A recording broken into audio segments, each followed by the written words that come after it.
Okay, so then basically what we'll do is put all these in here just like that. I love illustrations.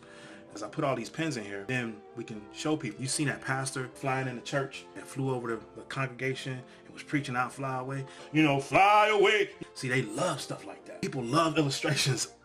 Hey, what's good? What's good? So this is Thaddeus. Say hey, Thaddeus. What's up? I didn't know you guys were gonna be here this early. Basically, what we're doing is, I can't show you what we're doing. It's a secret. Yeah. Dad, do you think this is a good idea? Oh man, trust me. I'm dad, you son. I already know how this works out. You know what I'm saying? Ouch. God. Okay. It's almost gonna work. Today we're talking about forgiveness. Forgiveness is like one of the key tools in order to move on. Forgiveness is the thing that you don't actually have to do for somebody else. You personally need to do it for you. You need to do it for you because forgiveness is the tool to help you be free. It's a illustration. Let me see. Dad, are you bleeding? I'm bleeding because I'm trying to do the illustration for the people to show them illustration. That's what they like. See that passer fly. Ow. I was trying to show them illustration, so. You know this is dangerous, right? This is very dangerous. You know this is dangerous? This is wrong. You know this is not smart? I need you to say, this is not smart. This is not smart. I'm the daughter, you're the dad. Do you understand that? Yes. Say, you're the dad. I'm the dad. Go get Ivy. Out of all illustrations, you thought this was okay. You're the dad, I'm the daughter. This is okay? This is not okay. This is absolutely insane. You thought this was the great illustration? You thought you had to use this one. No, say, I'm the dad. I'm the dad. Yes, no, this is not okay. This is not okay. What's going on? Look at him. He's using this as an illustration for his listeners and... Pastor was smart. That is, go get me a towel and some peroxide. Look what we do. We leave him alone and he does this. I'm taking this.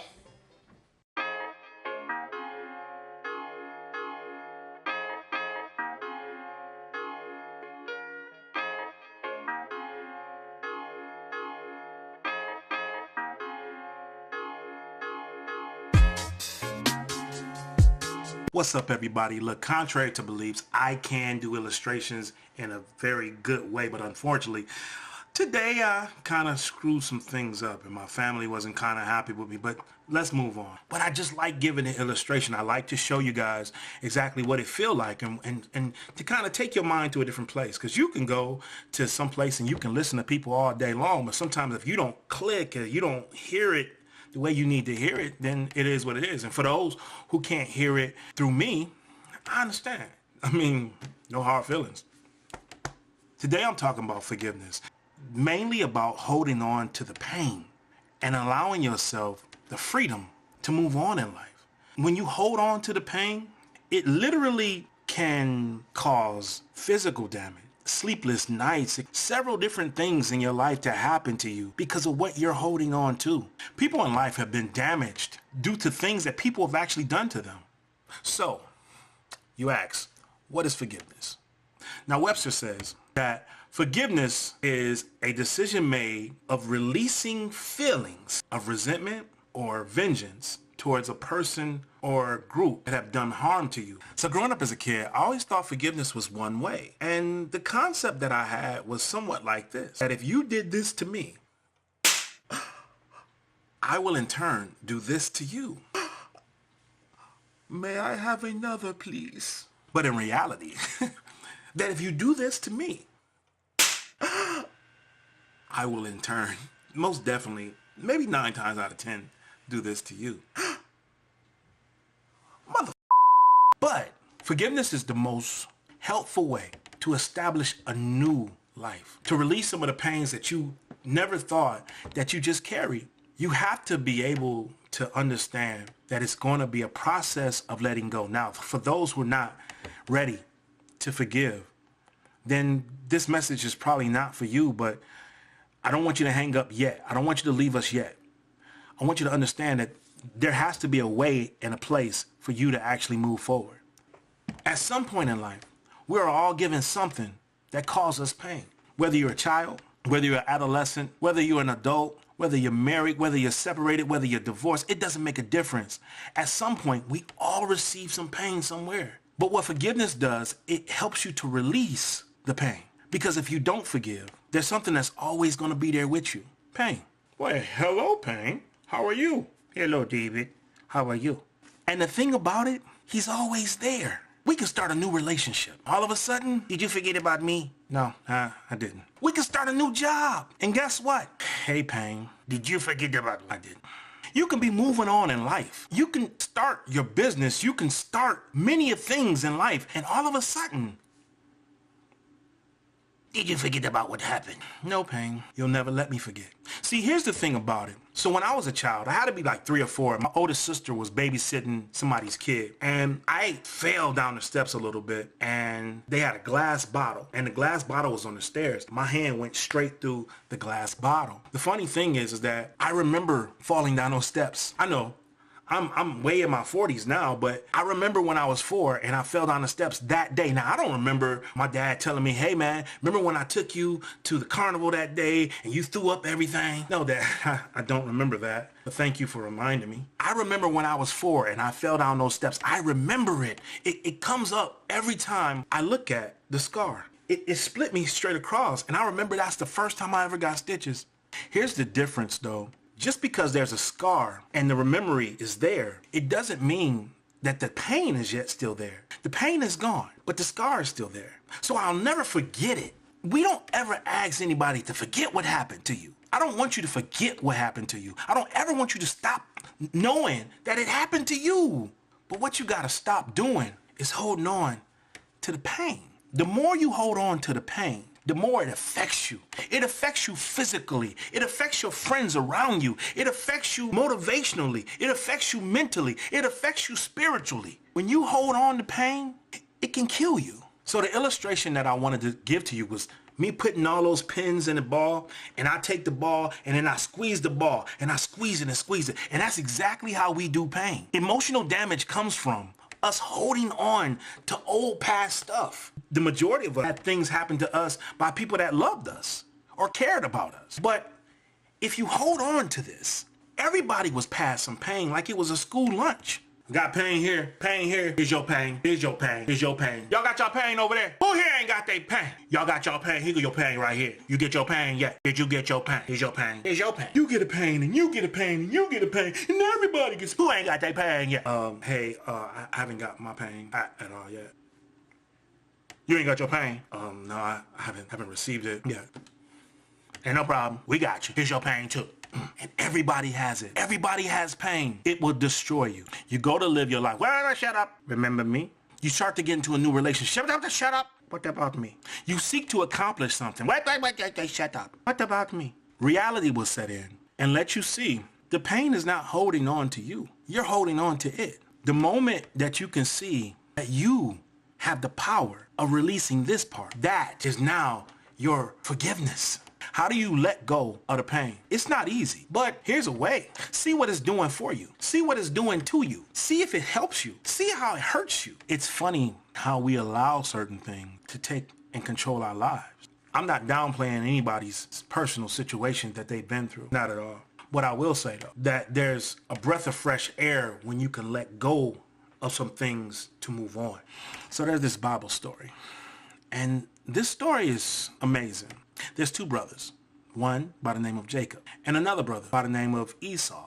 Now, I don't know how you look at this story, but I've always looked at this story from a kid point of view. Like, Jacob was like already loved and liked and cared for. The Bible like illustrates something so perfect about Jacob. Like, he had smooth skin, handsome, and God, while Jacob was in the womb, said, I love me some Jacob. And on the other hand, there was Esau. The Bible talk about him being all hairy, ugly looking. And the Bible kind of shows us that he wasn't all that intelligent either.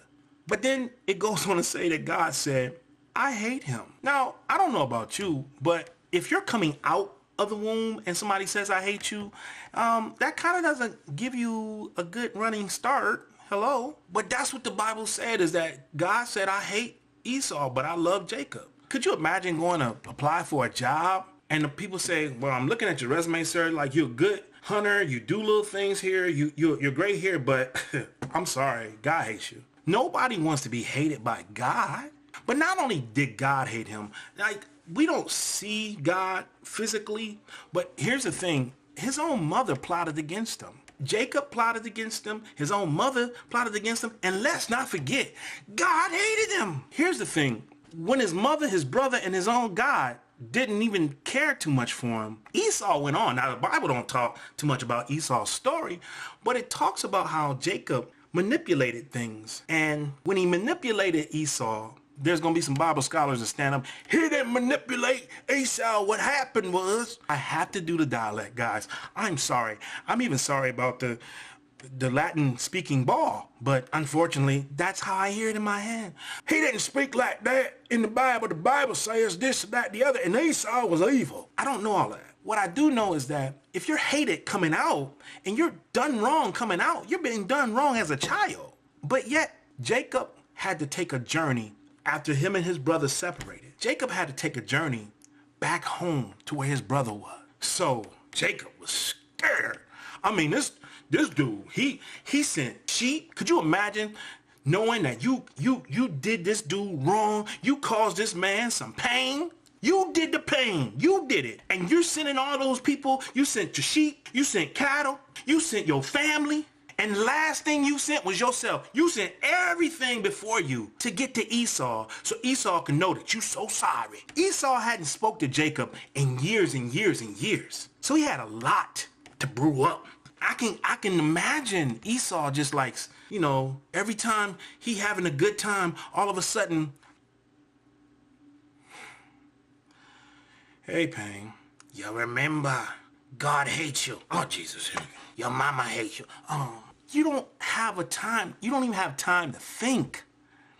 Every time you start to try to move forward, pain comes back up.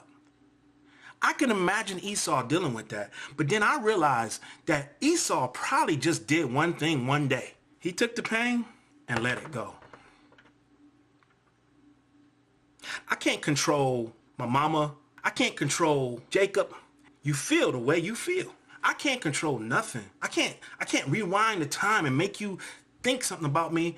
I was coming out of the womb, so for you to feel the way you feel about me, that's just the way you feel. So there's nothing I can do. I was just given his hand. Jacob sent all these things to Esau so that Esau wouldn't kill him. And guess what happened when they met up? Jacob bowed his head and bowed down and yelled to his brother, my lord. Esau looked at Jacob, for real though? Your lord? The Bible says that Esau ran and fell on his neck and held him and held on to him with so much compassion and love. And Esau turned around and said, man, I don't want this stuff. I don't want what you sent me. You can have it. I got plenty. I don't want what you got.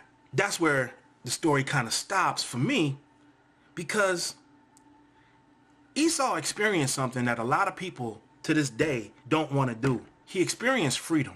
He let go of the pain. He stopped allowing the things to keep talking to his mind to destroy him. As a child, there's some things that happened to me. And as a child, the first thing you start doing is blaming yourself for the things that other people did to you. Yeah, it happened. But let me say this. You can't start forgiving others until you first forgive yourself. You didn't do anything wrong. As a matter of fact, the wrong was done to you. The pain was given to you. It was granted to you. You didn't know what you was receiving because you was probably receiving it from somebody you loved. That pain. And every time you see them at the family reunion, or every time you see them at a function, or every time this type of show come on, or every time this kind of conversation is talked about, every time this situation happens, every time you see this type of guy, every time you see this type of girl, every time you hear this one particular phrase, it starts to talk to you. It starts to try to make you feel like you got to hold on to it. See it for what it is. Understand what it is that's stunning your growth. And let's now move on. Start seeing it for what it is. Start seeing the pain for what it is. Make a date. If you can't forgive it today, if you can't walk past it today, if you can't let it go today, that's fine. Open up your booklet. Start writing it down of what date you want to let this pain go. Forgiveness isn't for the people that did it to you. Forgiveness is not for the group. Forgiveness is not for the person. Forgiveness is for you. Beauty for ashes. Meaning, I'll give you freedom for your pain. I'll give you a free mind. I'll give you a smile for your sadness. Let it go.